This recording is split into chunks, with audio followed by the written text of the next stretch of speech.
বিসমিল্লাহির রহমানির রহিম।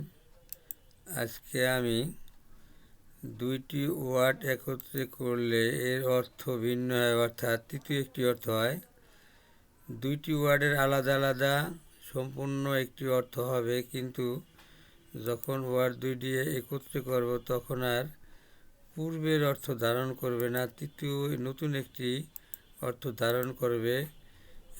যেমন ওয়াচ, ওয়াচ এর অর্থ ঘড়ি, আর ম্যান অর্থ মানুষ। এই দুইটা যদি আমি একত্রে করি ওয়াচম্যান, তখন এই ঘড়ি এবং মানুষ থাকবে না, তৃতীয় অন্য একটি ভিন্ন একটি অর্থ হবে। লক্ষ্য করি, ভিন্ন একটি অর্থ হবে যে ওয়াচম্যান এর অর্থ হলো প্রহরী।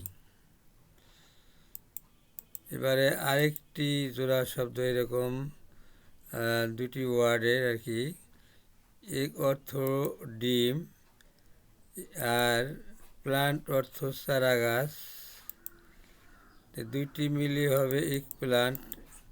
এই এক আর প্লান্ট যদি একত্রে করি সেই ক্ষেত্রেও এই যে ডিম আছে, চারা গাছ আছে, এর অর্থ একটাও ধারণ করবে না, তৃতীয় অপর একটি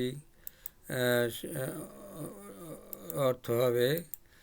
লক্ষ্য করি যে ইক যোগ প্লান্ট, ইক প্লান্ট অর্থ বেগুন, এর অর্থ বেগুন। আর ইগের অর্থ যখন আলাদা ছিল তখন ছিল ডিম, আর প্লান্ট ছিল চারা গাছ। দুইটা যখন একত্র করছি তখন আর এই ডিম আর চারা গাছের এর মধ্যে কোনো সামঞ্জস্যতা নাই, তৃতীয় ভিন্ন একটি অর্থ হলো, যা হলো বেগুন। এবারে রেইন, রেইন অর্থ বৃষ্টি, আর বো অর্থ ধনুক অথবা নমস্কার, নম ইত্যাদি। বো অর্থ ধনুক, তো রেইন অর্থ বৃষ্টি আর বো অর্থ ধনুক।